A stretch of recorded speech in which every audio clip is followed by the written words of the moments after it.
As she walks through Havana streets, she is just another shopper. She passes almost unnoticed by Cubans.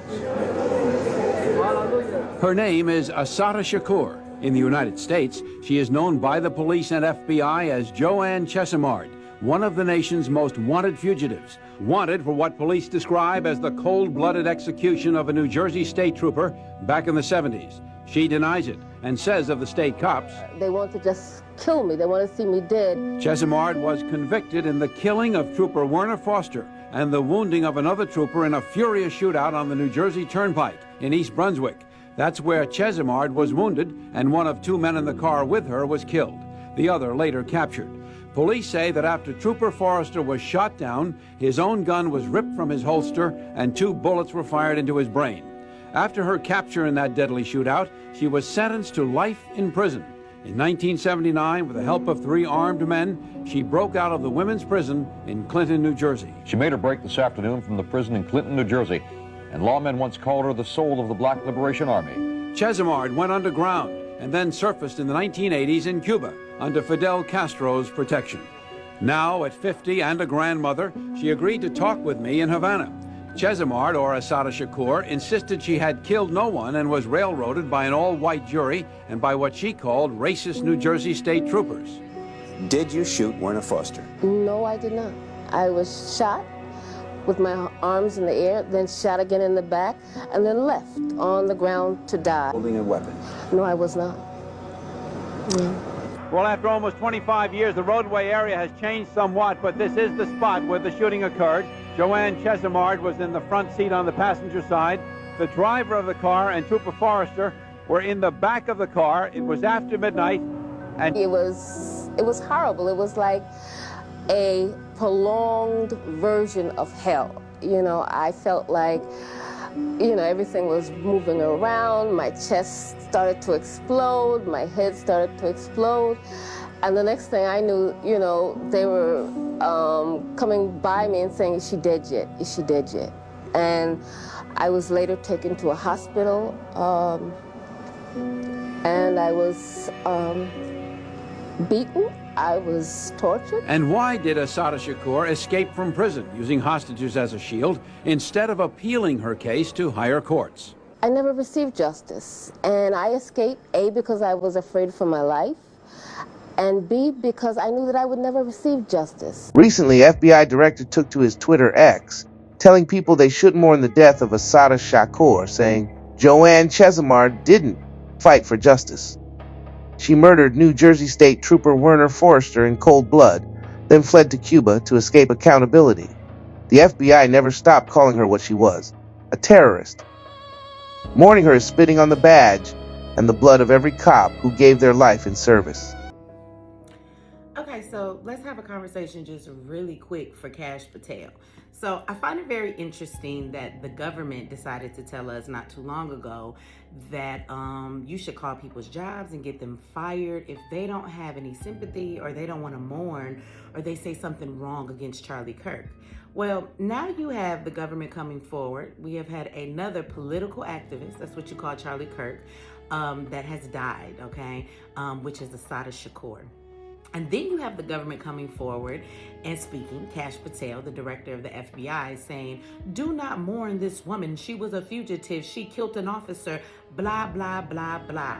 Even though this country has admitted to COINTELPRO, if you know Assata's story, you know that she was shot twice with her hands up.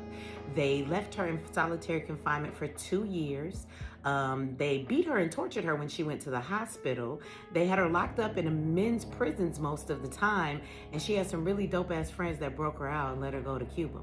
We all know that COINTELPRO admitted that they were there to get rid of and kill and survey any black messiah that might rise up. So while you guys were threatening her life and putting them all at risk, even after she had gone through trials where she was found not guilty of something, y'all still put a threat on her life.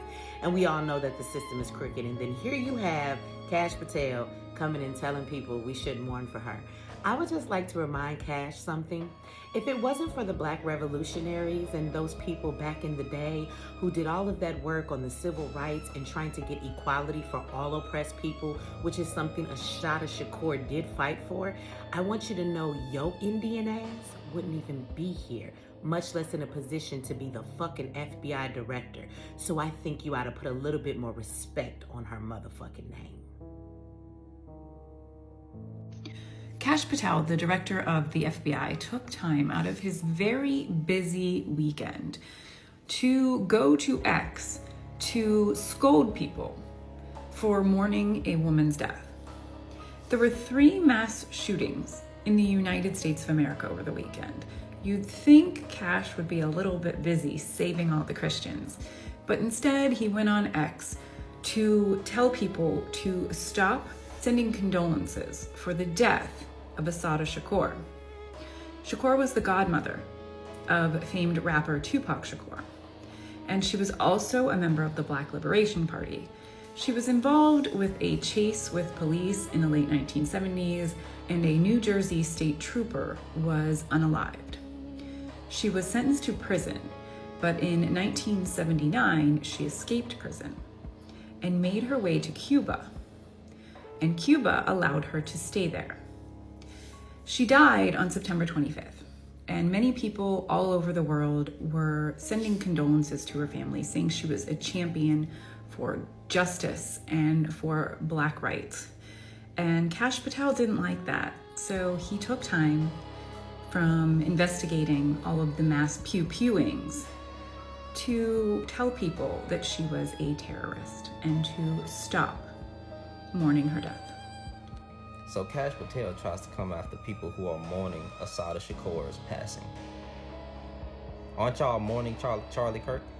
We don't have to mourn Charlie. Anybody who's mourning Charlie Kirk's passing, that's a spit to all Black Americans that he used harmful rhetoric against. Can we say that?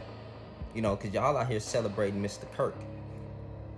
He ain't never really said nothing good about Black folks. He always used us as a talking point. Matter of fact, in his passing, I keep saying it, he tried to use us in a talking point in his passing. Are you talking about gang violence? Do you understand that he got taken out on his last words being gang violence? And he wasn't talking about YT gangs. He was trying to talk about Black gangs. Okay? That's what he was trying to do. So we have the right to mourn whoever we want to mourn. And yes, she will be missed. Okay? So Mr. Kash Patel can shut his mouth. Talking about it's a spit in the face to all the cops who sacrificed their lives. Assata Shakur literally said only a fool will let someone tell him who his enemy is. So I am not going to let Kash Patel tell me who I can and can't mourn. She was a revolutionary that was a symbol of hope and strength in the face of tyranny, and he is an abysmal excuse for a man. Hey, I don't know about you guys, but I don't think the FBI, the CIA, or whoever should have a right to tell me who I should mourn for. You know what I mean? Kash Patel tell us not to mourn Assata Shakur, but my thing is y'all want us to mourn Charlie Kirk. Kash Patel, you one step from being motherfucking deported yourself. The moment you piss Trump off, you and your family is out of here, sir. Out of here. I promise you that. You think these people care about you? They don't. But I just think it's so diabolical for you to tell us not to mourn Assata Shakur, somebody who means something to us. But then in the same breath, y'all want us to mourn somebody we don't give a fuck about. Make that make sense. We don't give a fuck about Charlie Kirk, but y'all just steady trying to, y'all need to have empathy. You need to care. You need to, he was gunned down. Y'all should have some sort of, you have no heart. You have no heart. You telling us not to mourn one of our people that we care about, but you want us to mourn one of yours who spread nothing but negativity and hate about us? Miss us with all that bullshit. Miss us with all that bullshit. And if Tupac really is alive in Cuba, like the people say, Tupac, come whoop his motherfucking ass. Come, yeah. Cause what? Don't be disrespectful.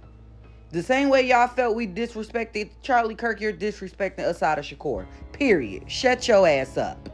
So FBI Director Kash Patel told people not to mourn Tupac's godmother / aunt, Assata Shakur, okay?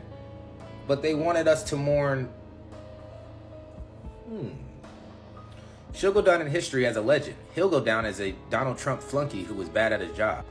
So then somebody says this. This is what she was reportedly on the run for it, right?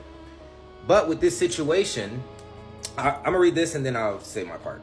Multiple witnesses, including a forensic expert, testified Assata did not fire a weapon because her hands were raised and she'd been shot herself. So no, she didn't murder anyone. Basically, the hand that they said she used to shoot the cop, at the time she was paralyzed and said arm because she had been shot, okay? So she couldn't use the arm that they said was the hand that shot the gun. She couldn't use it, okay? So that's the thing. Forensic experts have said it wasn't her. They don't be trying to listen to that.